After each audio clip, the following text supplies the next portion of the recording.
Rush Limbaugh says he loves it. Bernie Sanders says he's a gigantic fan. Throughout history, thinkers like Aristotle, Plato, Adam Smith, Karl Marx, and even Confucius claimed to love it. What is it? Liberty. Politicians, pundits, philosophers, professors, we all love to talk about liberty.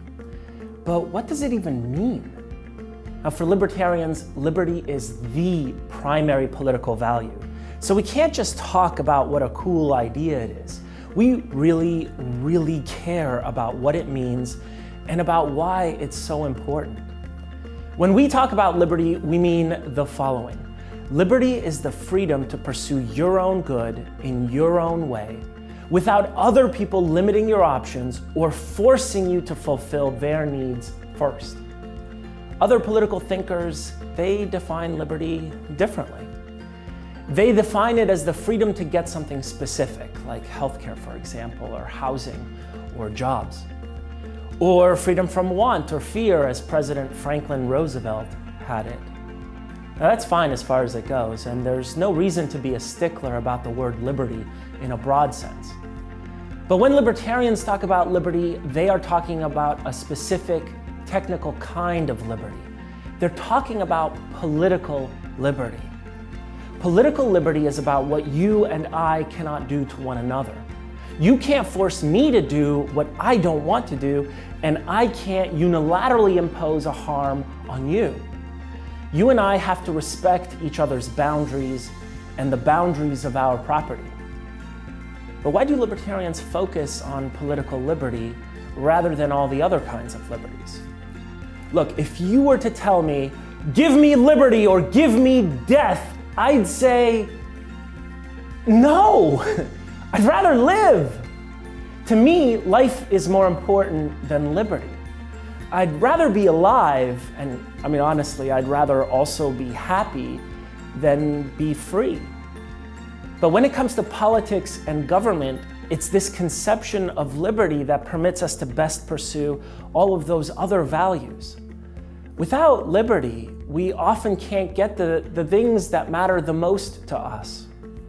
Now, many people place different values more highly than liberty. But libertarians argue either that political liberty ought to be everyone's primary political value, or that starting with political liberty is the very best way of achieving all of those other values. Political liberty permits each of us, as different as we are, to pursue our own good in our own way. Okay, that's fine, but why should you think that? In general, libertarians emphasize political liberty because each of us probably knows more about what is and isn't good for ourselves than others do.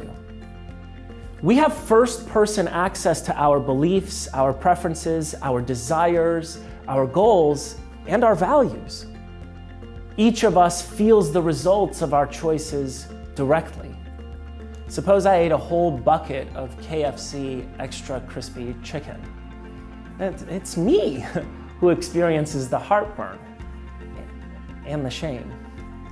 The knowledge that I'm going to experience the consequences of my actions provides an incentive to make better choices. Now, the same cannot be said of complete and total strangers. Now, sure, they can sympathize with my experience, but they still won't be me. They can't literally feel my pain, suffer from my miseries, or experience my joys. Now, since they can't experience my life like I do, there's good reason to doubt that they will be as motivated as I'd be in figuring out what is best for me, or in figuring out how best to achieve what I think is best for me. And by allowing individuals to follow their own paths, we create many examples for people to either emulate or avoid. So if you see me keeling over after that bucket of wings, you probably won't eat a bucket of wings. But if you see me smiling, which is probably what I would do, you just might. Now, new ideas and better ways of approaching life's problems can be explored when individual liberty is the primary political value. Now, nobody knows everything, so it would be short-sighted to block the gigantic social experiment that is political liberty. even though it comes with the risk that lots of us may choose badly and may end up with harmful outcomes. While few people would actually say they dislike liberty, only libertarians prioritize it in their political philosophy. Now, we may agree that other values are more important than liberty. And you might persuade me that I should care about family, for example, or tradition, more than I do about liberty. But even if so, we shouldn't impose those values on one another or on other people. Political liberty permits a diverse set of individuals to chase after what truly matters to them. We think this is good because it's how new ideas and better ways of doing things are discovered. Now let's sum it up. First, liberty means you are free to choose your own good in your own way, provided you don't infringe on anyone else. Second, while there are many other very important values, they are often best achieved with political liberty. Third, an individual is probably a better judge of how to achieve the good life for themselves than anyone else. And then finally, liberty allows many people to try out many different ways of doing things. This is how newer, better ideas are discovered.